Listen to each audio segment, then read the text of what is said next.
Bonjour, très heureux de vous retrouver encore une belle semaine. Il y a quelques instants sur ce plateau, on vous en fera part d'ailleurs dans la médiasphère. On faisait des pronostics sur le deuxième tour et vous allez voir, ils sont saisissants. Toujours plus d'images de son pour commenter l'actualité au programme de la violence, des coups bas, des peurs, des pleurs. Le tout à 20 jours du premier tour. On vous expliquera pourquoi chez Emmanuel Macron on craint le going dirty et pourquoi chez Mélenchon on pense au premier tour. Mais tout de suite, direction la planète Marseille.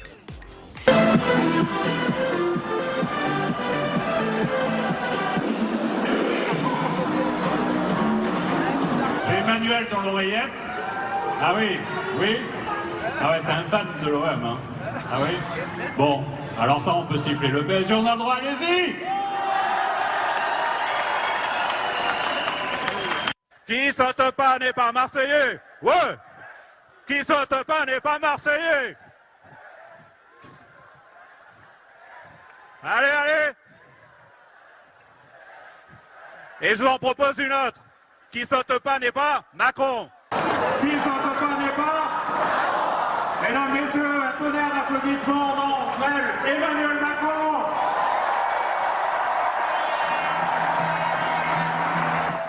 Eh oui, c'est un métier, bien évidemment, d'animer une salle. D'ailleurs, on parlera de cette salle. Il y a une petite polémique qu'on va lancer, d'ailleurs, ce matin dans la médiasphère. 6000 personnalités dans cette salle, disait la presse. Effectivement, il y en aurait beaucoup moins. Bonjour, Caroline Chevalon. Bonjour. Très heureux de vous avoir sur ce plateau, fondatrice de Code Conseil. Nous avons également, vous le connaissez, c'est un habitué de cette émission, Ludovic Delerche. Bonjour. Bonjour Christophe. Cofondateur de Doculix. Anne-Claire Ruel, bonjour. Bonjour. Fondatrice du board enseignante en communication politique à Paris 13. Et Stéphane Attal, bonjour. Bonjour. Fondateur de l'agence Les Influenceurs. Marseille, planète Marseille, ça continue. Je vois quoi? Je vois des Français! Vous alliez le faire gagner parce que c'est notre projet! Vive la République! Vive la France! Voilà, mes amis, parallèles saisissants et ça glousse sur le plateau de la médiasphère. Ah mais c'est magique. En plus moi j'ai regardé hier, j'étais un peu fatigué, je dois l'avouer, j'ai un week-end un peu dense. Et en fait au départ j'étais persuadé que c'était le lancement de la saison 2 de Marseille de Netflix avec Magimel qui était dans un numéro pathétique d'Enfants du pays avec des fausses expressions, des faux accents, Et de etc. Pardieu, c'était qui l'ambianceur de salle qu'on a vu tout à l'heure? Ah mais c'est magique. On est dans Malaise TV en permanence. Enfin, c'est intéressant en fait, parce que on savait qu'il tiendrait pas la distance. On l'a dit à plusieurs reprises. On s'est même fait taper dessus pour l'avoir dit plusieurs sur ce plateau notamment ou dans les dîners. Et là, ça y est, on voit que ça tient pas et que quand on n'a pas de conviction et quand on n'a pas de projet, qu'on est que dans les postures et dans l'empilement de postures marketing, ben non, on fait pas sauter une salle, non. Il nous a fait une belle François Fellman là. Alors justement, parlons de cette salle et de communication. Les acteurs de la communication sont là. On a souvent parlé de télé-réalité. Là, si on parlait juste 2 secondes de communication informelle, qu'est-ce qu'il raconte? Il a pastelisé la campagne. Il y a du rose, du jaune, du bleu ciel. Donc tout est beau, tout est gai, mais c'est plus de la télé-réalité. On est revenu à Hélène et les garçons. C'est le plateau d'Hélène et les garçons, c'est la cantine de la fac. Lui, il est au milieu de tout ça comme un évangéliste, c'est ce qu'on disait tout à l'heure, en train de hurler comme un gourou, mais il est presque effrayant. Et parce que dans le montage, on avait le premier meeting emblématique d'Emmanuel Macron, et là, celui de Marseille, samedi, idem. Mais sur le plan de la communication, c'est presque effroyable parce que finalement, tous les atouts qu'il avait au début de la campagne, la jeunesse, l'empathie, le désir de changement, il les a cachés derrière cette gadgetisation de la campagne qui fait qu'aujourd'hui, franchement, moi j'ai regardé tout le meeting hier soir, je l'ai regardé sur YouTube pour être précis, mais je me suis endormi. Il n'a strictement rien annoncé d'intéressant. C'est terrible pour lui. Et en même temps, il y a une logique parce qu'en fait, Emmanuel Macron a construit sa campagne sur de la pédagogie. Et en fait, la première chose que l'on regarde quand on conseille un dirigeant, c'est qu'on le laisse parler naturellement pour comprendre qui il est et faire une sorte de profil de sa personnalité, surtout de sa façon de communiquer. Dans les grandes lignes, il y a 3 profils. Vous avez les émotionnels, type Mélenchon, Le Pen, qui parlent avec leur cœur, qui parlent avec leurs émotions. Vous avez les factuels, comme Hamon, Fillon, qui sont des hommes très structurés, qui répondent par des faits. Et vous avez une 3e catégorie, qui sont des gens qui ont besoin de tout expliquer. On appelle ça plutôt les narrateurs. Et Emmanuel Macron est un narrateur. Et là, il est en train de jouer... avoir une prestance, je vous suis, et une voix pour narrer. Voilà. Et il est en train de jouer contre nature, parce qu'il ne faut pas oublier que c'est un homme très introverti. C'est pas un communicant naturel, Emmanuel Macron, c'est un Donc si je vous introverti. suis, c'est quelqu'un qu'on a fabriqué, et là, aujourd'hui, il a surtout une gestuelle qui nous rappelle un autre requin. Il s'est mis en scène par l'apprentissage du théâtre depuis tout petit. Et petit à petit, c'est un homme qui travaille énormément, qui est très intelligent, qui apprend vite. Donc on l'a formaté pour des discours, il est dans sa zone de confort, il explique son programme qu'il connaît par cœur. Là, il change de ton parce que maintenant, on est à 3 semaines, il est en tête, donc il a une très forte pression, et il doit attaquer. Il ne sait pas attaquer, parce que quand on attaque, il faut vraiment relâcher ce Moi, je pense que... Non, mais... Dès qu'il a une attaque, ça sonne faux. Mais je crois qu'on est entré dans l'ère post-politique, là. Je crois que c'est un fait. C'est-à-dire qu'on a devant nous... c'est quoi l'ère post-politique? On a un télé-évangéliste, on le disait aussi ensemble. C'est-à-dire qu'on a quelqu'un qui est en fait un manager. On est dans un grand team building. Il y a des équipes rouges, vertes, bleues. Sortons les post-it. Allez, levez-vous tous ensemble. C'est le candidat. Et on s'applaudit. Et on s'applaudit. On n'a pas de slogan. On a Emmanuel Macron président. Point barre. Il n'y a pas le programme, certes, il est développé, sauf que c'est un peu pour séduire un peu tout le monde. C'est-à-dire que c'est vraiment du marketing politique. Chacun va retrouver de très bas étage, pardon. De très bas étage. Chacun va on a retrouver ce atteint qui ce compte. week-end. Est-ce que vous pensez ça? Est-ce qu'on a atteint ce week-end les limites et du personnage et de la communication en politique? Moi, je pense parce que quand on regarde sa gestuelle, uniquement sans écouter, faites l'exercice, il imite Nicolas Sarkozy. Il bouge les épaules, il bouge la tête comme ça. Il a la gestuelle de Sarkozy. On a l'impression qu'il a... Et vous pensez que ça a été étudié ? De Hollande, la gestuelle de Sarkozy. En gros, c'est une sorte de synthèse. Emmanuel Macron, c'est un produit, je suis tout à fait d'accord avec ce qui a été dit, c'est un produit qui a été fabriqué. Il est probablement... le jouet ou la marionnette de quelqu'un qui aurait aimé pouvoir se présenter, mais qui malheureusement n'en a pas pu. N'a pas On va y revenir. C'est donc le nom que vous avez prononcé, mon cher Christophe. et finalement, il prend un petit peu de chacun. Mais au fond, ça donne quoi? Ça donne rien. C'est pas un produit. On parlait de marketing. C'est un trou noir. On a une marketing. Alors évidemment, on va en avoir des problèmes à la médiasphère. On va voir.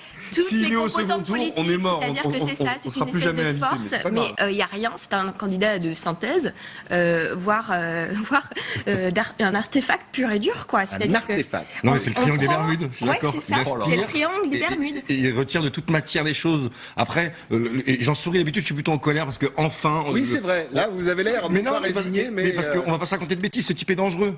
Il est dangereux, son programme est dangereux. Et quand il attaque le Front National, c'est la seule chose sur laquelle il a raison de dire que c'est le candidat qui est le plus frontal avec le Front National. Parce que c'est le candidat le plus populiste, avec le programme qui se rapproche le plus. Sa mesure économique phare a été vendue par Jean-Marie Le Pen 2 fois de suite et par sa fille ensuite. Mais donc, il est dangereux pour le Front National parce qu'il... Non, il est dangereux pour nous, pour les Français. Oui, mais il est dangereux pour le Front National et c'est pour ça que Marine Le Pen le combat comme ça. Et c'est pour ça que dans une hypothèse de second tour, Macron-Le Pen, il est donné vainqueur. C'est parce que finalement, il est beaucoup plus politiquement correct. Et tout le monde va voter pour lui si jamais on se retrouve son front républicain, c'est surtout aussi parce qu'il a aussi pas grand-chose à vendre derrière et que c'est... Alors, si vous êtes d'accord, mes amis, nous allons continuer, parce que c'est un peu notre but dans cette émission, en images, toujours Marseille. Décidément, il s'est passé beaucoup de choses ce week-end à Marseille.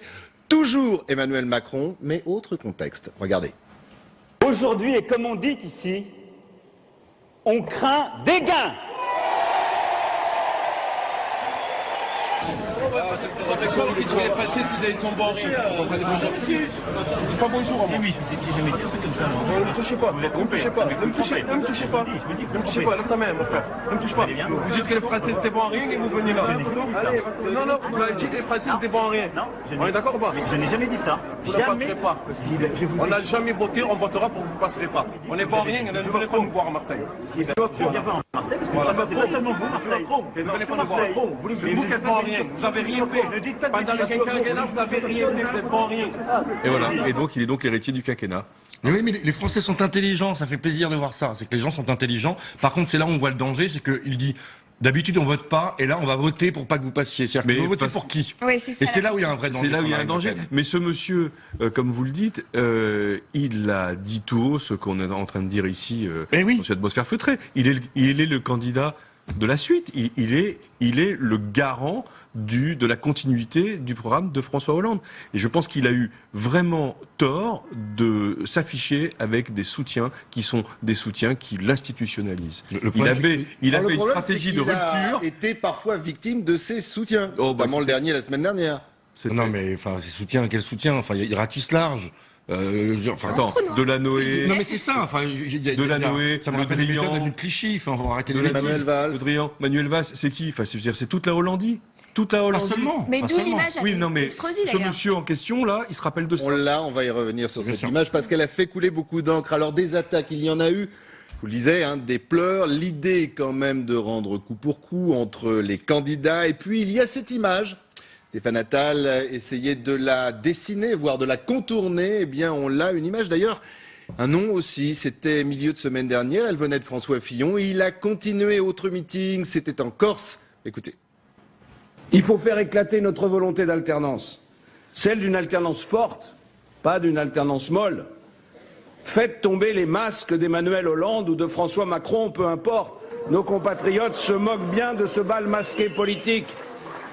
Ils savent bien que sous un pavillon de complaisance différent, c'est bien la même marchandise frelatée qui se trouve dans les cales et c'est surtout le même équipage. Alors, réaction bien évidemment dans quelques instants sur ce que vous venez d'entendre, mais puisqu'on est dans le Emmanuel Hollande ou dans le François Macron, regardez.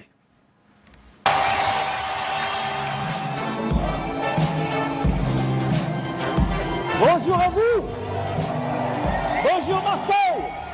Amis des Bouches-du-Rhône, amis de Marseille. Ville de mon cœur, je vois les Arméniens. Je pense aussi aux Italiens. Les Italiens. Aux Comoriens. Les Comoriens. Les Algériens. Algériens, Sénégalais. Je vois les Maliens. Les Sénégalais. Les Maghrébins recrutés dans les villages. Les Marocains. Les Tunisiens. Et je n'oublie pas tous les autres. J'en vois des tas d'autres que je n'ai pas cités. Mais je vois quoi? Voilà Marseille. Je vois quoi? Je vois des Français. J'aime Marseille parce que j'aime la France.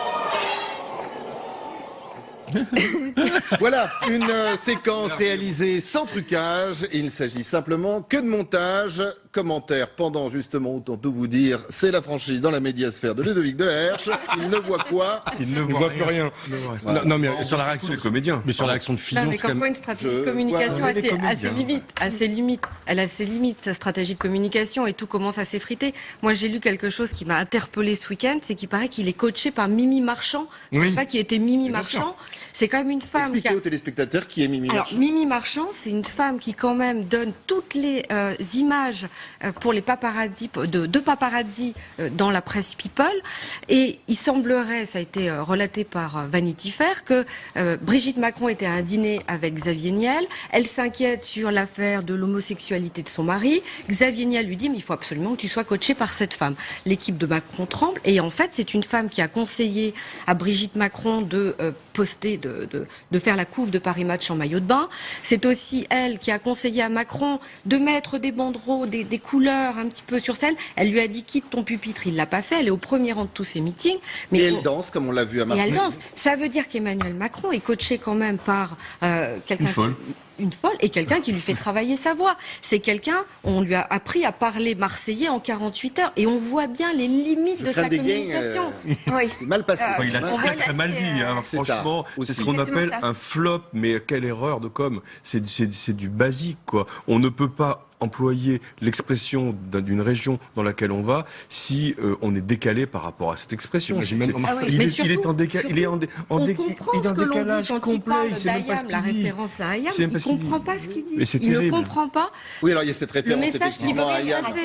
complètement raté cette référence à IAM, donc c'est vrai que moi je vous rejoins totalement. On a l'impression que bon, la prochaine fois, s'il va à Reims, il va faire de l'électro, s'il va à Toulouse, il va faire du ska. Enfin, on se demande un peu ce qui. Il va parler champagne à passe, quoi. Reims. Il va pas. Ouais, c'est exactement. Voilà. Il n'a pas parlé football, par contre, il a eu tort. Oui. Non, mais il y a l'histoire de Ryan, l'écharpe c'est plus quand grave. même du PSG, jetée à la foule en disant, il l'avait déjà fait, hein, d'ailleurs Emmanuel Non, mais Macron, c'est que son équipe ça, de cœur c'est était nul. l'OM. Mais ça, c'est nul. Il aurait pu parler football bien autrement. Je veux dire, Non, mais il est obligé la de faire religion marseillaise, c'est le football. S'il avait voulu créer de l'empathie, il aurait dû faire autre chose sur le football. C'est là où moi, je veux dire, on parle politique, mais on parle communication ici. Oui. Et donc, il faut raisonner uniquement en termes de communication. Quand on attrape les codes. Mais est-ce que justement, alors je vous laisse finir, pardon, excusez-moi, mais par rapport à ce que disait Caroline, Une cible, il faut la travailler. Vous avez Il la attesté- travaille pas. Enfin, c'est terrible, quoi. Non, mais Il le joue coup de contre l'écharpe, c'est nature. évident. Il joue C'est que vous êtes contre dans une nature. salle. Et Oui, les mais artifices encore une fois, est-ce que c'est lui justement, permettent vous êtes d'avoir les spécialistes de la communication, est-ce que on n'a pas atteint les limites de cette Non, mais en fait, communication le coup de l'écharpe, c'est très significatif et c'est très représentatif. C'est que on est dans une salle où les gens dorment. Moi, j'ai fait des meetings de Macron, on se fait chier. Il y a aucune conviction, il y a rien qui porte. Oui. Et donc, quand on arrive à Marseille, quand on balance une écharpe du PSG, c'est censé électrifier tout. Pour réveiller. Ouais. Exactement. Les gens Le sont feu. censés hurler, etc. Parce que pour réveiller une salle qui en fait s'endort. Parce que vous les réveillez avec quoi? Avec la taxe sur les prestations sociales? Mais non. Donc, Alors en parlant de salle, autant tout vous dire, on va essayer de voir si pendant l'émission on retrouve ces images. On en a trouvé, hein, bien évidemment, mais elles sont difficilement diffusables en termes de qualité, pour tout savoir, sur cette fameuse salle. Beaucoup dans les médias ont dit, je vous disais en ouverture de l'émission, 6000 personnes à Marseille. En fin de compte, la salle pourrait contenir que 3000 personnes. Et dans certaines images, on voit que cette salle était à moitié pleine, ou au quart vide. En tout cas, voilà. Regardez justement l'image, vous voyez, Mais après, ça c'en est pour une. revenir- Il y en a d'autres, bien évidemment, on essaiera de vous montrer ça. Rapidement, Il y a sur le les propos, premier front, Christophe. et puis derrière, il y a personne. Rapidement sur les propos par rapport à Ayam. Là, par contre, c'est grave. On peut sourire, rire parce qu'il sera pas au second tour. Maintenant, on le sait, on est tous ravis. Mais par contre, sur Ayam, c'est grave parce qu'on prend un morceau emblématique d'un groupe marseillais, mais qui en fait parle pas que de Marseille. Il parle du déterminisme social, qui fait que quand on est un enfant et qu'on est dans une famille pauvre, c'est beaucoup plus compliqué que quand on est dans une famille riche. Et ce texte est splendide. Il est beau entre cache dorée, cache d'acier, etc. C'est ciselé, c'est du Ayam. Et alors, soit c'est un neuneu qui a juste repris le texte et qui a pas été foutu d'écouter le titre, mais c'est vraiment de l'incompétence. Et qui à n'a pas pas compliqué. compris le sens. Soit c'est du cynisme, parce qu'il commence sa phrase par « Non, nous sommes bien tous nés sur la même étoile ». Donc l'air de dire « Ayam, vous avez tort ». Et là, C'est une grosse erreur. c'est une erreur et un cynisme qui là, par contre, est beaucoup plus grave et beaucoup plus indigne, en fait, que simplement Kiki qui fait de la politique. Moi, je vais vous dire, Kiki qui fait de la malheureusement, il est dans la superficialité totale. Mais bien sûr. De tout. Tous les sujets qu'il adresse, il les adresse de façon superficielle. Je suis pas certain qu'il ait vraiment lu le texte de cette chanson sublime, tel que vous l'avez Mais non, écrit. pourquoi? Parce Je suis que pas c'est un candidat certain de qu'il l'image. s'intéresse au football. On parlait de l'image Closer, Voici, Gala, enfin tous les magazines People. C'est un candidat de l'image Et de la posture. et de Non, mais la posture. Il était C'est le un seul candidat de dans la cette campagne couleur. à pouvoir parler aux jeunes. Il a 39 ans. Je veux dire, il est quand même beaucoup plus proche de quelqu'un qui a 25 ans qui va voter pour la première Non. ou la deuxième fois Alors justement, que moi, les il y a autres. quand même quelque chose Et qui et me il y a que trouble. Mélenchon qui fait ça. Moi, il y a quelque chose qui me trouble C'est sur terrible. sa communication orale. Je regardais C'est à vous, et en fait, la journaliste l'attaque sur le fait qu'il ait accepté de montrer son couple dans les médias. Et il s'énerve, il dit, mais bon sang de bonsoir. Est-ce que vous employez cette expression à 38 ans dans sa communication? Parents, hein, Même à qui 50, disaient- Non, mais je vais vous dans dire, sa madame. communication, parfois, il dit te naguère, confirme. naguère. Voilà, et je trouve qu'il y a un décalage entre sa femme, Mais qui, vous le disiez tout à pardonnez-moi, l'heure, que je Caroline. trouve très Vous belle, disiez- c'est une femme qui est très intéressante, qui ne fait pas son âge, et un homme de 39 ans qui se dit être révolutionnaire, qui veut amener... Mais vous l'avez dit tout à l'heure, etc., Caroline, et c'est qui la emploie différence un entre vocabulaire ce qu'il très l'est étonnant. certainement et peut-être d'ailleurs, et l'image qu'on veut bien lui Et donner. c'est le packaging, on en revient au candidat marketé. C'est on dirait un Dès que étudiant je en vais m'énerver, commerce. je vais dire, mais bon sang de bonsoir. Mais ça Alors, allez-y. sapristi. Oui, maintenant on va parler comme ça chez vous, Christophe. Bon, il y a de l'image, il y a aussi de la politique, bien évidemment. Toujours Emmanuel Macron, son ennemi François Fillon, règlement de compte entre les deux hommes. On va commencer, bien évidemment, par Emmanuel Macron. C'est devenu un clan qui joue sur la revanche, qui ne promet que cela. Il va venger. C'est un clan aux pratiques inacceptables, qui ne propose plus rien, qui hier encore a fait siffler un représentant de la famille gaulliste. Alors, il joue Il n'est vide. pas habité. Il n'est pas habité, c'est-à-dire comédien. qu'on sent que ce sont des phrases préparées et qu'il ne se les est pas appropriées. Et c'est ça qui dérange, je trouve, à l'image. Il interprète un rôle qui lui a probablement été écrit par d'autres, dont on peut supposer qu'ils sont François Hollande, son épouse et je ne sais qui encore. Mais il interprète un rôle. N'oublions pas qu'il a connu sa femme dans un cours de théâtre il y a déjà 20 ans, 25 ans, et finalement, il n'est peut-être pas autre chose qu'un comédien de planche qui interprète un rôle que d'autres veulent écrire pour lui. Alors, autre sonore à analyser, c'est tout de suite, c'est parti. Je veux que nous soyons le vote du cœur, le vote de l'enthousiasme, le vote de l'espérance, et que nous chassions loin de cette campagne, loin du pays, le parti de la haine, celui du mépris, celui du repli, et toutes celles et ceux qui nous font tellement honte. Aujourd'hui, et comme on dit ici, on craint des gains. Voilà, on craint des gains, séquence 2, et commentaire de Caroline Chevalon sur ce que vous venez de voir. On est au théâtre, on regarde une tragédie qui se dessine avec un homme qui a appris à se mettre en scène. Il a appris, pour moi, je signe, je confirme que pour moi c'est un introverti. Et vous pensez que ça se fracture, pas dans les médias, parce qu'on est là pour en parler bien évidemment, on parlera d'ailleurs des médias dans quelques instants, mais dans l'électorat? Ça se voit pas dans les sondages encore. Mais on parle de sondages. Les sondages ne représentent que les gens qui répondent au téléphone sur les enquêtes d'opinion. Donc ça représente pas les Français. Ça représente les gens qui acceptent de prendre leur téléphone après un débat pour répondre à une enquête d'opinion par téléphone. C'est censé représenter les Français. Parce que et ça représente personne. Moi, je les ai vécus dans la pub pendant 15 ans. C'est une arnaque, les sondages. C'est une arnaque. Ça ne représente personne. Ils se plantent systématiquement depuis 10 ans. Et on continue. Par contre, sur la tendance, ils perdent des points. Tout le monde perd des points. Et après, ça commence à se fracturer. Mais quand on voit Fillon qui l'attaque, bon, c'est quand même le camembert qui dit Reblochon tu pues, parce que le type se gaffe d'argent public depuis des années, nourrit sa famille, sa femme, ses enfants, tape dans la caisse. Oui. Mais il tape sur Macron en disant on va faire tomber les masques et c'est la continuité. Mais alors, bon, lui qui le fasse tomber aussi le masque. Mais après, c'est choquant en fait. C'est choquant et toute la clé, c'est l'abstention. Et on continue à nourrir l'abstention si on parle pas de conviction. Et donc Macron nourrit l'abstention, Fillon nourrit l'abstention parce que c'est du foutage de gueule. Alors les sondages ne sont peut-être pas des horoscopes comme peut le dire Mélenchon, mais en tout cas ils donnent des dynamiques. C'est le seul truc intéressant. C'est des tendances. C'est voir si on gagne plus 3 points, moins 3 points, etc. Donc là on voit, il est en train de descendre gentiment. Je pense que la cristallisation ne s'est pas faite encore. On est tous en train de débattre sur quand est-ce qu'a lieu la cristallisation. C'est un peu la galère de Troie aura-t-elle lieu, mais en fait je pense qu'elle n'a pas eu lieu. Je pense ce que vous appelez, pour expliquer à ceux qui nous regardent, la cristallisation, c'est le moment où on se décide vraiment pour un candidat et on est décidé fermement sur un choix de vote. Il s'est trompé. C'est ce qui fait le socle d'ailleurs du Front National. Exactement. C'est alors que la cristallisation. Exactement, parce que le Front National, les électeurs sont très décidés. Et c'est vraiment toute la différence. Je pense qu'il s'est trompé de cible marketing. Il a fait une campagne depuis le début pour les journalistes, pour les médias. C'est le seul à pas agresser les journalistes. C'est le seul à sourire, à être totalement empathique avec les médias. Il a fait une campagne pour les leaders d'opinion, jusqu'à en oublier que c'est pas les journalistes qui votent à un moment donné. Et c'est toute la limite de l'exercice. Et que les journalistes, au vu de l'ambiance, ne font plus vraiment les candidats aussi. Exactement. Et on communique sur 3 registres qui sont assez connus. C'est l'éthos, c'est qui je suis. Donc là, on voit ça s'effrite parce que il y a une différence entre un langage justement un petit peu de personnes plus âgées et puis qui il est vraiment. Sur le logos, donc le fond, la raison, donc quel programme on propose. Là aussi, on voit que ça s'effrite parce que finalement, le marketing politique, il est ce qu'il est. On répond aux besoins de tout le monde et c'est du micro-ciblage mais hyper large. Et puis, enfin, sur le pathos, il a fait tout sur le pathos. C'est tout sur l'empathie, tout sur l'image.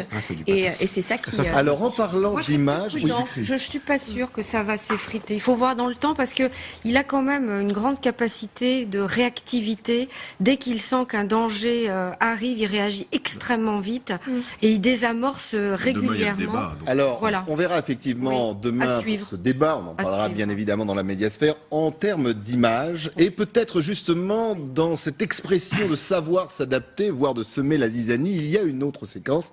Là aussi, c'était ce week-end. Regardez, rencontre entre Emmanuel Macron et Christian Estrosi. Monsieur Macron. Je vous ai répondu. D'accord. C'est une visite républicaine. Je confirme tout ce qu'a dit le président de la région. En effet, nous avons de l'estime réciproque de l'amitié. Et moi, je considère que c'était tout à fait normal et naturel de rendre cette visite de courtoisie. Aussi parce que je n'oublie pas le combat qui a été livré aux dernières régionales par Christian Estrosi, avec l'esprit de responsabilité qu'a eu Christophe Castaner dans cette bataille, qui, comme vous le savez, est un de mes soutiens de la première heure, mais avait décidé de se retirer, ne le regrette pas une seule seconde. Et je crois que les Républicains se reconnaissent à cela, savoir où sont les vrais dangers pour la République et où sont les vrais ennemis. Avec le pot de dragibus juste devant. C'est de l'incompétence, parce que n'importe quel homme politique aurait refusé ça. D'avoir Kiki avec sa petite bonbonne de dragibus face à lui, en train de parler avec Estrosi, en termes d'image, sachant ce qu'il incarne et sa jeunesse, qui est souvent taclée par les autres, normalement n'importe quel... S'il avait une équipe de com un peu compétente autour de lui, ils auraient dû refuser ce pot à bonbons face à lui. Enfin, c'est Brigitte qui lui a amené son goûter, parce que Kiki va parler pendant 1 heure avec Estrosi. Si on parle d'image et de com, rien que la lumière, donc l'éclairage de ce reportage, il est raté. Il y a un côté tamisé. Il est raté. Mais pourquoi Rencontre secrète, non? Parce que ça a été fait au dernier moment, cette histoire. Ça a été dealé dans la nuit entre les équipes, ça s'est organisé le lendemain.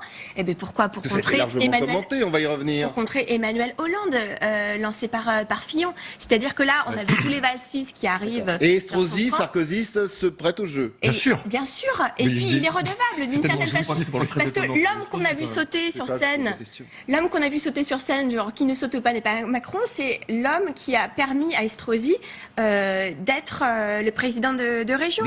C'est-à-dire qu'il est redevable, Estrosi, d'une certaine façon, et il joue aussi le fait qu'il a été hué la veille dans un meeting pour défendre François Fillon, et qu'il a toujours appelé à voter Juppé. Il a demandé à Fillon de se désister plusieurs fois. Il cherche un job. Non, mais sur 48 heures, il a vu ses deux. Mais ça vient pas d'Estrosi, hein. C'est En Marche qui a contacté Estrosi. Oui, mais il a accepté. Enfin, il a accepté. Sauf que lui a accepté en disant OK, mais je veux de la télé. Et il veut une image, ce qui n'était pas prévu par En Marche au départ.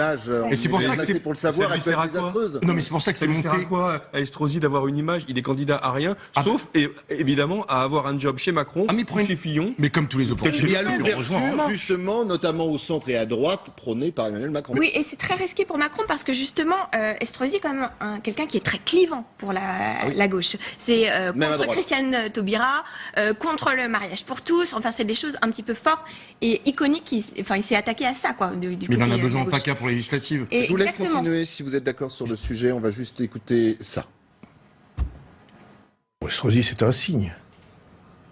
C'est-à-dire que vous voyez bien que, sans vouloir surinterpréter, il y a des responsables politiques nombreux qui regardent l'avenir en pensant qu'on va devoir travailler ensemble.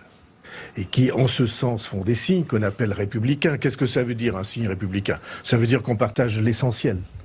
Ça veut dire qu'on a en commun, quelle que soit la diversité des opinions, on a en commun un bloc de conviction. Après, on partage l'essentiel, Estrosi-Macron. Ah, ça, c'est génial. On a fait du chemin. Hein. C'est aussi le mot ralliement qui est utilisé dans cette campagne à tout va. Alors, ralliement, là, ils ont inventé un nouveau jeu, c'est-à-dire qu'on avait le ni oui ni non, c'est le ni ralliement ni soutien. Donc, on a une visite républicaine qui veut bien dire ce qu'elle veut dire d'une certaine façon. On est quand même très très loin des belles campagnes politiques. Hein. Je veux dire, est-ce qu'on n'est pas aussi très loin des préoccupations des Français? Bien sûr, parce que les belles campagnes politiques répondent à des attentes du peuple. Et aujourd'hui, la campagne politique, elle répond soit à des attentes des réseaux sociaux, soit à des attentes des journalistes. Non, mais moi, j'ai juste une citation que je trouve assez intéressante, qui dit Estrosi, c'est la banalisation du discours de l'extrême droite qui ne cesse de préparer un nid douillet au Front National. Mais là, ça, c'est le mouvement En Marche il y a 1 an. Donc on voit la profondeur des convictions, et ça, c'est grave, parce que c'est pas tellement parler aux Français de leurs problèmes, parce que ça, c'est pas très intéressant. Mais le fond pédagogique, de réconcilier avec la vie politique, avec la vie citoyenne, de construire un projet, et en plus, d'arrêter de mentir. Parce qu'on continue de mentir. Ce matin, la Bourse de Paris est en train de battre tous les records. Donc notre économie va très bien. Pourtant, ils nous disent que ça va très mal. Sur la xénophobie, le racisme, on l'entretient, parce que c'est ça qui est grave, en fait. C'est que non seulement la campagne est creuse, mais surtout, c'est pas de parler des problèmes aux Français. C'est surtout d'avoir une vraie logique de pédagogie, de réconciliation avec la politique et de reconstruction d'un avenir commun. C'est pour ça qu'on est vraiment dans l'ère post-politique. Exactement. Et je pense que c'est ça qui émerge, c'est-à-dire que c'est le candidat du moment. c'est-à-dire le candidat qui ne parle pas du sens, justement, qui est sur la forme et sur l'image, et il agrège un peu tout ça. Est-ce que vous voulez entendre une réaction politique à ces séquences qu'on vient de voir, et vous allez pouvoir continuer sur le terrain où vous étiez. C'est parti. Monsieur Estrosi à Marseille reçoit Monsieur Macron. Et chacun de déballer le grand jeu de courbettes, de déclarations inamourées, de promesses de travailler ensemble. Quand ça? Demain? Non! Aujourd'hui! Dès maintenant! Et pourquoi faire? Faire reculer le chômage, l'insécurité, mettre à bas le terrorisme, le communautarisme? Non! Faire battre le Front National! Voilà. Elle fait du Le Pen, mais elle le fait très bien. C'est ça. J'allais dire, on est loin de la com, entre guillemets. On est dans le fond. Bah non, elle est aussi dans la com, mais elle en a besoin. On n'est pas dans le fond. Elle est à l'école de son père. C'est que de la com, parce qu'elle fait de la on est dans le fond de cuisine du Front National. Exactement, c'est ça. Elle est toujours dans la victimisation. D'ailleurs, je pense que... Sur le contenu, bien sûr, on est dans le fond de cuisine. Mais elle irradie l'écran par rapport à Macron. C'est terrible. J'ai pas du tout envie d'avoir à dire ça, évidemment. Mais elle est super forte, quoi. Elle occupe tout l'écran. Elle est tribun ou tribune, je sais pas comment on le dit au féminin. Mais c'est une Le Pen, c'est une vraie Le Pen. Donc c'est quelqu'un qui est capable d'arroguer les foules. C'est intéressant parce que je trouve que Marine Le Pen, elle a grandi avec la politique et on le voit bien dans les images. C'est-à-dire que quand elle a 18 ans, elle est vraiment la fille de l'adolescente un peu rebelle. Après, on va sentir la femme. Et aujourd'hui, je trouve qu'elle est dans des codes de communication de la maman protectrice. Et ça se voit quand elle apostrophe des électeurs dans la rue. J'ai vu une image où elle disait à l'un d'entre eux, bon, vous avez terminé, je peux causer maintenant?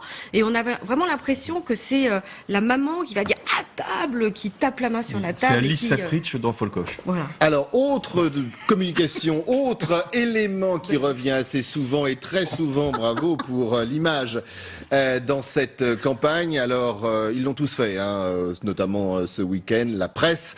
Et comme on parle de presse, on va revenir avec Marine Le Pen. Ça pourrait résumer ce que pense une bonne partie des candidats d'ailleurs.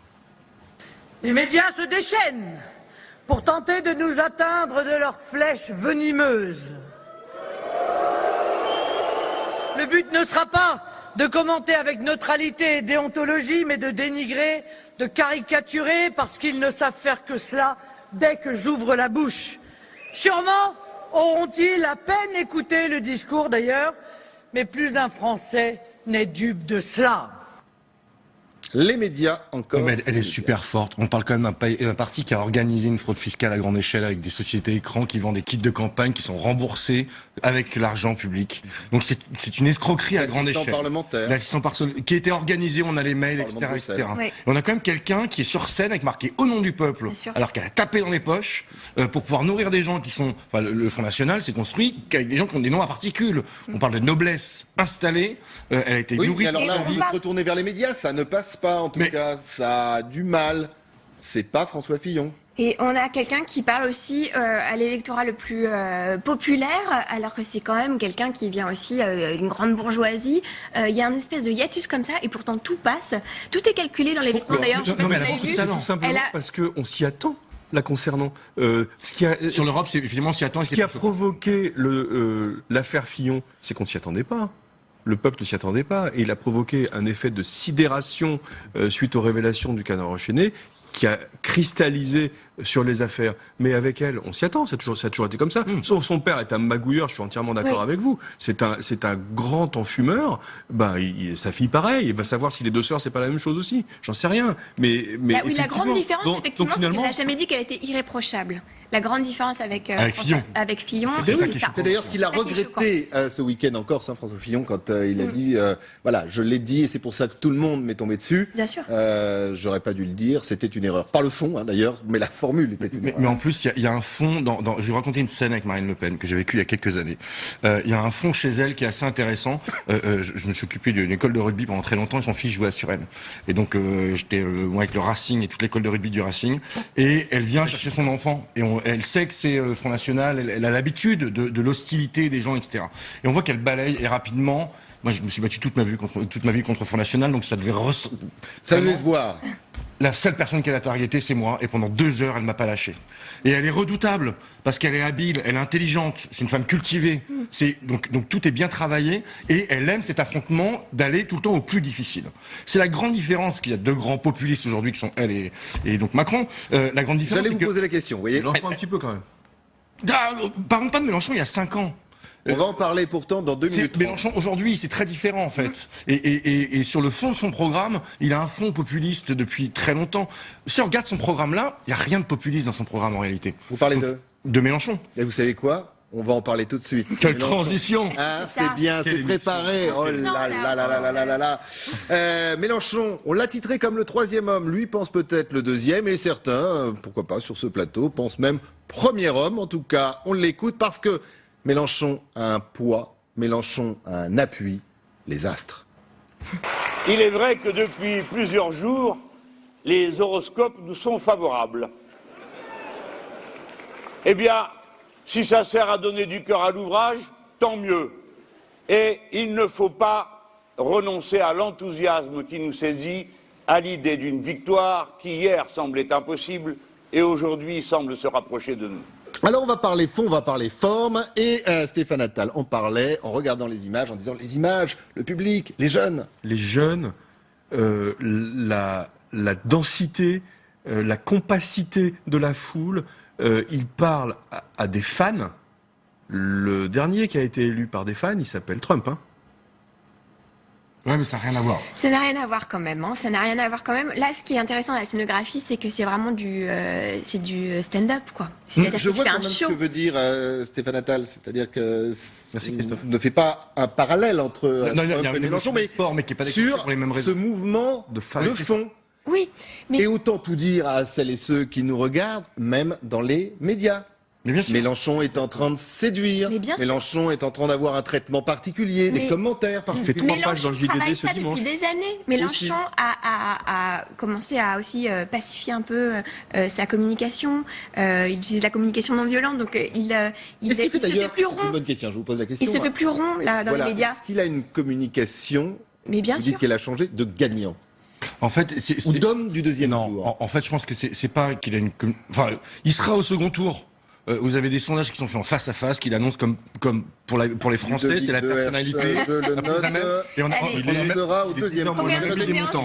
sur Mélenchon? 9h44. En fait, la grande différence dans la communication, c'est que Mélenchon s'est aperçu que son personnage nuisait à son propos. Oui. C'est-à-dire que l'homme énervé, grognon, etc., nuisait au fond, parce qu'en fait, le fond de son programme n'a pas changé quand on regarde et qu'on remonte en arrière. Il maltraite les dit médias. La même chose. Il maltraite les médias, et donc il a accepté lui de se mettre en Et ça peut faire plaisir à son électorat. Et du coup, il rentre dans une posture d'homme d'État. Parce que quand il gomme l'individu pour dire mon projet est plus important que moi, donc vaut mieux que je la ramène un peu moins, même si par moment ça ressort, mais il fait un travail sur lui. Et là, il rentre dans une stature d'homme d'État. Et sans compter le second Mécaniquement. degré. Le second Lui degré, travaille voilà, pour beaucoup de choses comme intérioriser, alors qu'Emmanuel Exactement. Macron, vous nous l'avez expliqué tout à l'heure, lui travaille pour Extériorise le vide. Donc du coup, Hier, il a eu une C'est- en séquence termes sur de la santé communication, publique. en termes de communication, ils sont totalement opposés. Mais il y a une chose chez Jean-Luc Mélenchon qui est incroyable, c'est que je pense que c'est le seul à vraiment prendre du plaisir. On sent qu'en meeting, il prend du plaisir. Il est en communion avec son public. Parce que c'est pas évident hein, d'un seul coup. Mais contrairement aux autres, il fait une campagne tranquille. Mais complètement. depuis un an, Et il a Il pas est égal à changé. lui-même. Il n'y a pas d'affaire, il n'y a pas d'ennemi, personne ne le trahit. On va Mais parler de pourquoi? trahison dans quelques Pourquoi? Parce instants. qu'il a un Mais socle de franchement. conviction qui est très ferme, c'est-à-dire qu'il est vraiment très solide sur ça. Il a juste eu l'image à travailler au fur et à mesure, et ça fait même plus d'un Il n'y a an pas d'affaire. qu'il fait ça, il n'y a pas d'affaire, donc lui il Et ça continue joue son petit beaucoup dans cette campagne. bonhomme de Pas chemin. encore. Et il a pas peur Non. des gens. Elle serait déjà sortie à Oui, 20 c'est ça. jours quand Je pense même. que Non, là- non, puis surtout, il a une vision, une conviction et un projet à défendre. Donc ça change tout. Ça change tout, notamment dans les meetings. Mais sur l'ensemble de ses apparitions, il a un socle et quelque Il a chose même à un défendre. look, regardez la photo, il a même un look. J'imagine que s'il était au second tour ou s'il est élu président, il va y avoir une mode Mélenchon. Il est pas habillé comme On le les voit. autres. Il a pris des habits de vieux trotskistes. Faut dire ce qu'il est. François Fillon fut un temps avait essayé cette petite veste. Ouais. C'est pas le même prix, mais il a essayé. Elle est pas le même prix, ouais, en effet. D'ailleurs, il l'a Désolé. rendu. Et puis il dit. Le seul Pas danger, celle-là. le seul danger que je vois dans sa communication, c'est qu'à un moment donné, la forme prenne le dessus sur son programme et sur les idées qu'il faut en ressortir. Parce que finalement, on pourrait presque tous aller voir un meeting de Mélenchon pour le spectacle, parce que c'est un excellent orateur, parce qu'on attend sa petite phrase, on attend la façon dont il va être un peu Et il y en a à chaque meeting. Et regardez, aujourd'hui, on parle plus de l'horoscope que de ses idées. Ce dont parlait Stéphane Attal tout à l'heure, et cette image avec Trump, il y a toujours la bonne phrase, on attaque toujours les médias, il y a toujours quand même, quelque part dans ces messages, des codes qui sont respectés, et ça fonctionne. Ça semble le Washington Post, la veille de l'élection américaine, donnait Clinton élu à 80%. Mais bien sûr. La veille. Donc c'est quand même terrible. J'en parlais avec un camarade hier à dîner qui était aux États-Unis à ce moment-là, et qui me disait, notamment sur la Floride, mais c'est juste incroyable que les médias comme le Washington Post ou d'autres annonçaient Trump gagnant, et notamment en Floride, Clinton, pardon, et notamment en Floride. On disait quand on prenait la route, les Américains ils l'affichent sur leur maison pour qu'ils vont voter et sur leur pare-choc. Sur la route, il y avait que du Trump. Donc c'est une espèce d'aveuglement, et on est exactement dans le même cas. Merci beaucoup Ludovic. Décidément, nous avons vraiment préparé les transitions. C'est le numéro de parce que quand on prend la route, on peut prendre la route avec une caravane. Et justement, oui, elle est très dure celle-là, ce matin, 8h30, je vois que ça réagit pas tellement sur le plateau, 8h30, il y a un autre, regardez, candidat qui lance la caravane du revenu universel, le cœur qui bat la France, bien sûr, le pauvre Hamon, une campagne difficile, lâchée, trahie, il essaye, il espère, la conviction, regardez sur ces images, elle n'est pas vraiment là, Ludovic de la Herche disait la vache. Je vous laisse le commentaire. Non mais c'est triste parce qu'il a fait une belle campagne. Enfin, il fait un bon programme, il a une belle campagne. Sauf qu'il est aidé par personne. Il est trahi par tout le monde. C'est le seul qui parle d'amour. On en a déjà parlé. Son discours d'investiture, le soir où il est élu aux primaires, enfin il est désigné par nos primaires, est magnifique. C'est l'un des plus beaux discours qu'on a entendu depuis très longtemps. Alors prendre des caravanes quand même pour expliquer son revenu universel sur lequel il est revenu, c'est un peu compliqué. Mais il faut qu'il aille jusqu'au bout, qu'il fasse griller les hérissons dans un caddie. Mais c'est la caravane, c'était le principe de Montebourg qui avait fait une caravane comme ça qui circulait un petit peu partout. D'ailleurs, l'idée... Ouais. Mais c'est vrai que l'image est assez désastreuse. Et en plus, là, les médias accentuent ça. C'est-à-dire qu'on va voir les gens, justement, qui sont passifs derrière, l'absence d'animation. Là, c'est des images qu'on a tournées. Oui, mais il y a des images qui sont ressorties aussi dans le back-office des meetings. On le voit un petit peu tout seul. Et effectivement, il fait une campagne tout seul. C'est le seul à faire vraiment campagne, en plus, véritablement. Et voilà. Mais on le disait, Rantaine, c'est le seul aussi. Enfin, c'est l'un de ceux qui fait une belle campagne, une vraie campagne. S'il n'y avait pas autant de trahison, si certains n'avaient pas décidé de régler le sort du PS au-delà d'Hamon. Mais il a été le premier à trahir quand il était dans les frondeurs. Il faut savoir qu'il paye aujourd'hui ce qu'il a lancé il y a 2 ans et demi à peu près. C'est possible que ce soit ça, tout simplement. Il fait effectivement une belle campagne. En tant que candidat, je trouve que c'est un bon candidat. Beaucoup de monde à son meeting, notamment. Il a de vrais sujets, il a de vraies propositions. On peut être d'accord ou pas d'accord, mais en tout cas, sur le plan du marketing, sur le plan du contenu et sur le plan de la façon dont il l'exprime, c'est-à-dire la communication, c'est un bon client. Le problème, c'est qu'il manque d'audibilité. Parce qu'il est cassé de l'intérieur, il est cassé sur sa gauche par Mélenchon, il est cassé sur le centre par Macron, et maintenant il est cassé par Valls qui veut récupérer le parti. Et dit-on par François Hollande qui veut l'éliminer. Oui, parce que de toute façon, Macron, Valls et Hollande, c'est à peu près la même maison. Hein. Et on l'a déjà dit ici, on en a déjà parlé ici, mais ce qui est choquant, c'est que ça reste encore une fois un non-respect démocratique. C'est-à-dire qu'il y a eu des primaires, des gens ont voté, et d'ailleurs il y a un mouvement qui s'est lancé qui est très intéressant, et je l'ai fait, pour aller porter plainte au commissariat pour abus de confiance pour les gens qui ont voté à la primaire socialiste. Ça commence quand Mais ça y est, il y a plus d'une centaine de plaintes déjà qui ont déjà été déposées, on les regroupe, etc. Parce que le Parti socialiste est censé exclure Valls, qui s'est engagé sur l'honneur à suivre le candidat de la primaire, les gens ont payé pour. Donc si vous avez payé 2 €, je vous invite à aller porter plainte au commissariat de police. C'est Judas. Pour abus de confiance. Exact. Et la plainte est recevable pour qu'on récupère au moins nos 2 €. Et quand derrière, on connaît tous. On va suivre d'ailleurs cette plainte pour l'instant. Vous dites combien? 100 personnes? Il y a un peu plus de 200 personnes qui ont déposé plainte. Et il y a une pétition qui circule. Et il y a aussi une pétition. Quand vous reviendrez la semaine prochaine, on fera le point. On prendra les chiffres, bien évidemment. On connaît tous le spin doctor derrière tout ça. Il a vieilli. Il a vieilli. Moi, je dirais qu'il a toujours eu un problème d'image et qu'il n'a pas un mental de leader et on le voit pas descendre les Champs-Élysées et lui-même n'y croit pas. Oui, mais il fait le job sur un terrain qui est intéressant, c'est qu'il fait un job de démocratie, de pédagogie, pardon. Ça suffit pas. Oui, mais c'est nécessaire. Et aujourd'hui, on en a besoin. Mais on est peut-être justement sur le parallèle dont on parle dans cette émission depuis le début de cette campagne entre le décorum, l'image, le spectacle et la réalité. Et ceux qui sont là depuis et le terrain. Le Pen est là depuis très longtemps. Mélenchon, c'est quelqu'un qu'on connaît. Ce sont des personnages qu'on suit au fur et à mesure, un peu comme des saisons finalement d'un feuilleton. Et là, ils arrivent, ils ont peu de temps pour... Macron aurait comme dû si à Mons, c'était pas son exploser heure. la campagne. Il y avait vraiment quoi faire pour lui. Ouais. Pour lui. C'est dommage. Eh bien, nous allons nous quitter sur ces paroles. C'est dommage. Ce qui n'est pas dommage, c'est qu'on se retrouve demain, même heure, même endroit. Ce qui n'est pas dommage, c'est merci à vous de nous suivre. Merci à vous d'être sur ce plateau.